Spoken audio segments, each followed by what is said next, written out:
ॐ सोमनाथाय नमः। ॐ मल्लिकार्जुनाय नमः। ॐ महाकालेश्वराय नमः। ॐ ओंकारेश्वराय नमः।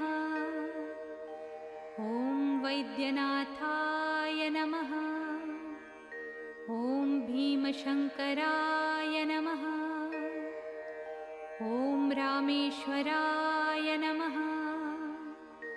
ॐ नागेश्वराय नमः। ॐ विश्वेश्वराय नमः। ॐ त्र्यम्बकेश्वराय नमः। ॐ केदारेश्वराय नमः। ॐ घुस्मेश्वराय